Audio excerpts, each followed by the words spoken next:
ഈശോ മിശിഹായ്ക്കും സ്തുതിയായിരിക്കട്ടെ. ഇന്ന് നാം ശ്രദ്ധിക്കുന്നത് വിശുദ്ധ മത്തായിയുടെ സുവിശേഷം 17-ാം അധ്യായമാണ്.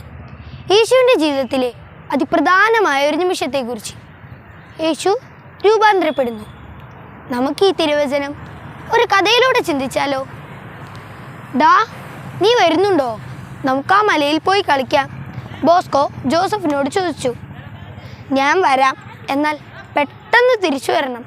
സമയം വൈകിയാൽ അമ്മ പിണങ്ങും. ഓക്കെ ജോസഫ്, ബോസ്കോ മറുപടി പറഞ്ഞു.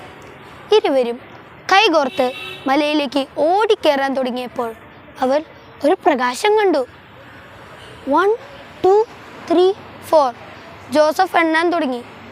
ദേടാ, 4 പേർ, ജോസഫ് വിളിച്ചു പറഞ്ഞു.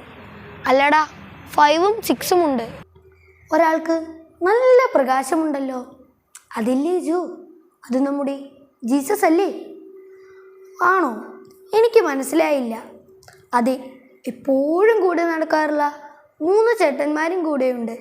അപ്പോൾ നമുക്ക് ഉറപ്പിക്കാം, അത് ജീസസ് തന്നെ. ജോസഫിന് ഈ നാട്ടുകാരെ ആരെയും അറിയില്ല. അമ്മയോടൊത്ത് ഇവിടെ താമസം മാറ്റിയിട്ട് അധികം നാളായിട്ടുമില്ല. ജോസഫിന് ആകെ അറിയാവുന്നത് ബോസ്കോയെ മാത്രമാണ്.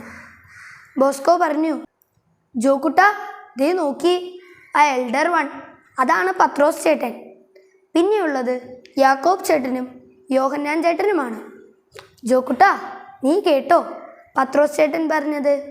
ഇവിടെ ആയിരിക്കുന്നതാണ് നമുക്ക് നല്ലതെന്ന്. ഓ, അപ്പോഴൊന്ന് കളിക്കാൻ പറ്റില്ലേ? എന്നാ ശരി ബോസ്കോ, നമുക്ക് പോകാം. പെട്ടെന്ന് ആ സീൻ മാറി. ഇടിമുഴക്കത്തിൻ്റെ ശബ്ദം.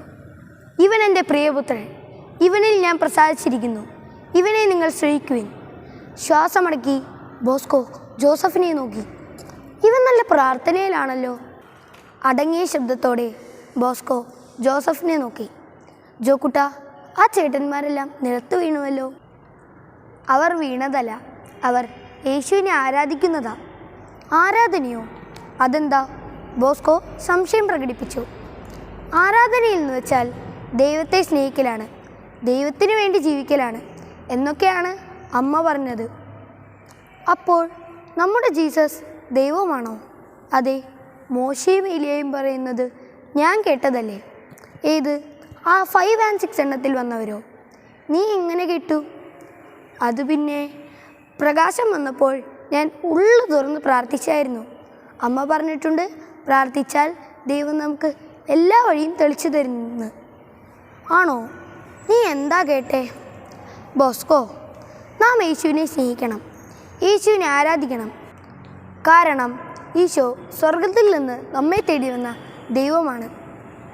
ബാ, നമുക്ക് പോകാം, അവരിറങ്ങി വരുന്നുണ്ട്. പിന്നെ നമുക്ക് യേശുവിനൊന്നും മിണ്ടണ്ടേ? ബോസ്കോയും ജോസഫും മലയടിവാരത്തിൽ യേശുവിനെ കാത്തിരുന്നു. യേശു അടുത്തേക്ക് വന്നപ്പോൾ ബോസ്കോ എണ്ണാൻ തുടങ്ങി. 1 2 3 4 ദേടാ, 5നെയും 6നെയും കാണുന്നില്ല. അപ്പോൾ ജോസഫ് ചിരിച്ചുകൊണ്ട് പറഞ്ഞു, എനിക്ക് തോന്നുന്നു അവർ പോയിന്ന്. എങ്ങോട്ട്? ദാ അങ്ങോട്ട്, സ്വർഗത്തിലേക്ക്, നാം ഒരിക്കൽ പോകേണ്ടടുത്തേക്ക്. ഞാൻ യേശുവിനെ ശരിക്കും കേൾക്കുന്നുണ്ടോ? മലമുകളിൽ കണ്ട മഹത്വം പോലെ എൻ്റെ ജീവിതത്തിലും അവൻ്റെ വെളിച്ചം പ്രകാശിക്കുന്നുണ്ടോ? നമുക്ക് ചിന്തിക്കാം. പ്രാർത്ഥനയിലൂടെ, വിട്ടുകൊടുക്കലിലൂടെ നമുക്ക് രൂപാന്തരപ്പെടാം. നമ്മുടെ ചുറ്റിനുമുള്ള ഇരുട്ടിനെ അകറ്റാൻ ചെറിയ മെഴുകുതിരി പോൽ നമുക്ക് പ്രകാശിക്കാൻ ശ്രമിക്കാം. യേശുവിനെ പോലെ കരുണയുള്ളവനും സ്നേഹമുള്ളവനുമായി നമുക്കും രൂപാന്തരപ്പെടാം. യേശുവിനെ പിന്തുടരുക, യേശുവിനെ കേൾക്കുക, ഭയപ്പെടേണ്ട, അവൻ നമ്മെ സ്പർശിച്ചുയർത്തും. ആമേൻ.